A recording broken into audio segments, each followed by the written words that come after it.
Hi, this is Dave from Steel City Jones Flight Academy. Today, we're in Miami, Florida for a really special reason. We're here to test the brand new FAA Instant Approval Authorization System that's going to allow Part 107 licensed operators to fly in controlled airspace. So if you've had your license now for a little bit and you've actually applied for a waiver using the traditional system of going on the website and submitting a form, you painfully know, like myself, that it can take 2, 4, 5 months. I've had one take a little over 5 months. So in real life situations, that can't happen. Even when it's maybe a week or 2 or 3, most clients can't wait for that. So a lot of us have lost out on a lot of opportunity to do jobs because we couldn't get the actual approval quick enough. So what the FAA has done is they mapped out all of the airports across the country into a grid map for drones. So it has these little box quadrants, and in each box it has a maximum altitude that they're allowing drone operators to fly. So obviously the closer you're to the airport, the lower that number is going to be for altitude. What this system does, Laanc, is it goes ahead and references off of that map. So for example, right now I am about 3.5 miles away from Miami International to the west. This quadrant right now is 300 feet high. So if I was to go into the program and ask for 301 feet, it would say no. If I would go ahead and ask for 299 feet, it would allow me to do so. One of the 3 vendors, approved vendors, that have this system in place is called AirMap. What I really like about it is it has an app on your phone that you can just simply pull out your phone, put in the data, and get instant authorization.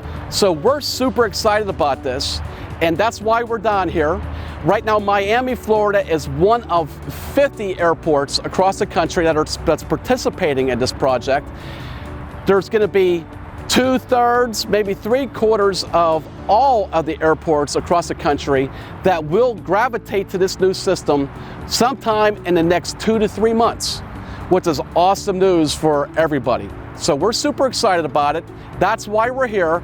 And now we're going to go ahead and step you through exactly how this process works. We're now going to go through a sample flight to show you how easy this process works. We picked a park in Miami that we want to fly and take scenic pictures of the boats in the water. The park is located 2.5 miles west of Miami International.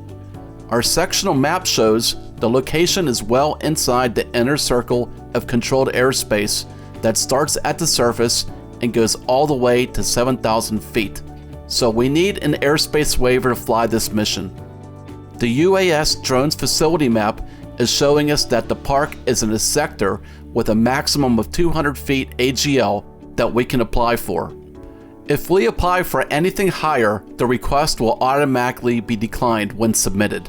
So to apply for the waiver, we need to open up the AirMap app on our phone. The first thing we're going to do is select the magnifying glass in the upper right hand corner so we can enter the address we want to apply for.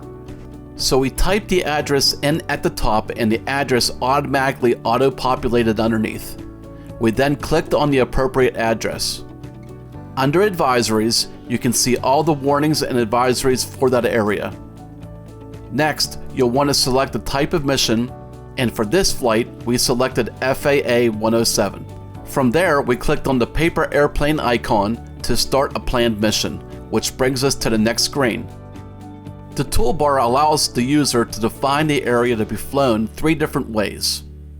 We can use the circle tool and just define the radius, or we can use the box tool to draw a square, or we can use the freehand tool to precisely define the flying area. After we define the area, we hit Next, where we can see the main screen where we need to enter information about the flight, the pilot, and the aircraft. Enter the maximum altitude you want to select. For our example of the park, we can fly a maximum of 200 feet. Next, we entered the time and day we want to fly. There's even an option to fly right away. We then enter all the information about the pilot, the mission, and the aircraft. We then see a series of questions which you have to answer yes or no to. For our flight, we answered yes to all questions.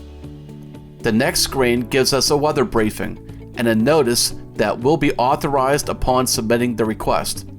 The last step is to hit the Submit Flight button, where it showed a message that our flight has been successfully submitted. Within 5 seconds of hitting the button, we got a text message that showed us we were approved and a confirmation number for our records. The entire process took less than 3 minutes to complete.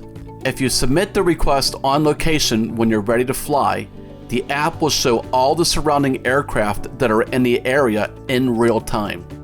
When you're done with the flight, just hit End Flight. Okay, so there you go. That's the approval. That's how easy this is. And we're super excited about it. We can't wait till it gets to all across the country. And I think Part 107 licensed operators are going to be much happier and able to do jobs much easier in the near future. So thanks for watching. If you like this video and like to see more free videos in the future, please subscribe to our YouTube channel. And while you're at it, if you're interested in free lessons on how to fly drones, discounts on drone equipment, discounts on insurance, or access to our exclusive drone video library, check out our website, steelcityflightacademy.com.